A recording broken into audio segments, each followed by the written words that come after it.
ریاست جموں و کشمیر کی آزاد حکومت کے قیام کا 76واں یوم تاسیس آزاد کشمیر سمیت دنیا بھر میں بسنے والے کشمیریوں نے 24 اکتوبر کو شایان شان طریقے سے منایا۔ یوم تاسیس کے موقع پر برطانیہ کے شہر برمنگھم کمیونٹی سینٹر میں union of journalist Kashmiri diaspora نے 24 اکتوبر کو کشمیر کے یوم آزادی کے طور پر منانے کے لیے خوبصورت تقریب کا انعقاد کیا۔ تقریب کا آغاز تلاوت کلام پاک سے کیا گیا، بعد میں پرچم کشائی کی گئی۔ تقریب بڑی تعداد میں بچے بھی آزاد کشمیر کا پرچم لہراتے ہوئے ہال میں داخل ہوئے۔ ہال میں موجود عوام نے کھڑے ہو کر کشمیری ترانے سے بچوں کا استقبال کیا۔ اس موقع پر کشمیری گیتوں ترانوں پر کشمیری جھنڈے بھی لہرائے گئے اور اوورسیز کشمیری رہنماؤں، کونسلرز، مختلف مکاتب فکر کے لوگوں نے بھی بھرپور شرکت کی۔ اس موقع پر راجہ حق نواز، جاں باز، لیاقت لون، خواجہ حسن، سابق ایڈمنسٹریٹر چڑھوئی ڈاکٹر راجہ نثار، شفیق سیکریٹری ناظم بھٹی، کونسلر ادریس، کونسلر عامر خان، ثاقب خان، چودھری شہزاد حسین سمیت دیگر کثیر تعداد میں مختلف سیاسی نظریات کے حامل افراد نے یکجا ہو کر جھنڈا لہرا کر ایک نئی سوچ کا آغاز کیا۔ کشمیری نغمے، صوفیانہ کلام کا اہتمام کیا گیا۔ معروف کشمیری لوک فنکار لالا قدیر نے کشمیری گیت گا کر سماں باندھ دیا اور اس موقع پر معروف کشمیری بزنس مین اور پی ٹی آئی رہنما رؤف مغل کی طرف سے پیش کیا گیا بڑے سائز کا کیک بھی کاٹا گیا۔ میڈیا سے گفتگو کرتے ہوئے رہنماؤں نے کہا کہ آئندہ برس 24 اکتوبر برمنگھم کونسل ہاؤس کے سامنے شاندار یوم آزادی اور کشمیری پرچم کشائی کی تقریب منعقد کرنے کا عزم کیا گیا۔ کشمیری رہنماؤں نے مسئلہ کشمیر کے مختلف پہلوؤں پر روشنی ڈالی۔ تقریب کے اختتام پر شاندار آتش بازی کی گئی اور کشمیر کی آزادی کے لیے فلک شگاف نعرے لگائے گئے۔ آئیے دیکھتے ہیں مزید انہوں نے کیا کہا۔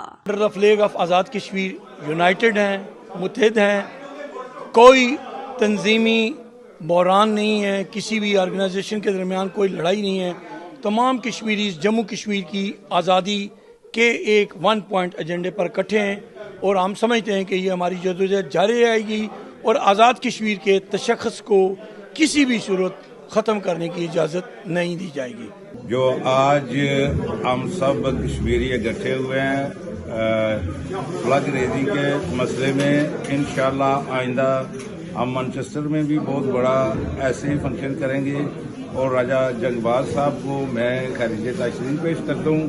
انہوں نے بہت اچھا فنکشن ریز کیا اور انشاءاللہ میں جتنے کشمیری ہمارے سیاسی قیادت ہے میں ان کو بھی کہتا ہوں کہ آپ بھی ہماری آواز بنیں، آپ بھی جب باہر آئیں اور جب ایئرپورٹ پر اتریں باقی چیزوں کے علاوہ کشمیر کے بارے میں بھی کچھ بولیں۔ جیسا کہ آپ کو پتا ہے کہ union of British Kashmiri diaspora نے گزشتہ سال اس چیز کا آغاز کیا تھا کہ پہلی بار برطانیہ میں اپنا یوم تاسیس منایا تھا۔ آج آپ نے دیکھا کہ برطانیہ کے مختلف کونسلوں میں کشمیر کے لیے فلیگ ریزنگ کی گئی اور 10 کونسلوں میں انشاءاللہ آنے والے جو ہوئے گا 24 اکتوبر 2023 اس میں انشاءاللہ باقی جو شہر رہ گئے وہاں بھی کشمیر کے پرچم کشائی کی جائے گی باقی ٹورنامنٹ۔ ایونٹ آرگنائز کیا کشمیر فلیگ ریزنگ کا، اس کے لیے ہم تمام کشمیری یہاں پہ اکٹھے ہوئے اس کشمیر ڈے کو منانے کے لیے۔ یہ ہماری نیشنل آئیڈینٹی کی ایک اویئرنیس کمپین کا ایک حصہ ہے۔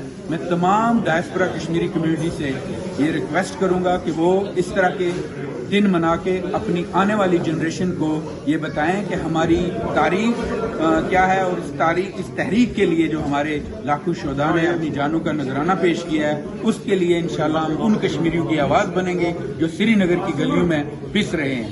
گلشنس پٹ راج کرنک حق چھ تمنی بلبلن یمو آنگٹس مند گاش حامد۔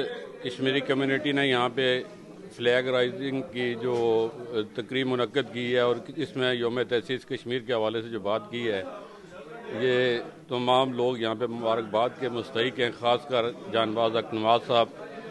لیکن اصل مقصد جس مقصد کے لیے 24 اکتوبر 1947 کو آزاد کشمیر کی گورنمنٹ عبوری گورنمنٹ کو قائم کیا گیا تھا، وہ مقصد ابھی تک ہم نے حاصل نہیں کیا ہے۔ کشمیر کی آزادی کے لیے ابھی ہمیں ایک طویل جدوجہد کرنی پڑے گی اور یہ علاق پاکستان یا کشمیر پاکستان کی اشارہ گیا یا انڈیا کا ٹوٹنگ ہے، اس سے ہٹ کر ہمیں تھرڈ آپشن پہ بات کرنی ہوگی۔ کشمیری اگر چاہتے ہیں کہ وہ آزاد اور خود مختار رہیں تو یہ بھی ان کو حق ملنا چاہیے کہ کشمیر اپنی آزادی کا فیصلہ کرنے میں، حق بجانے میں، اور ان کو یہ حق حاصل ہونا چاہیے۔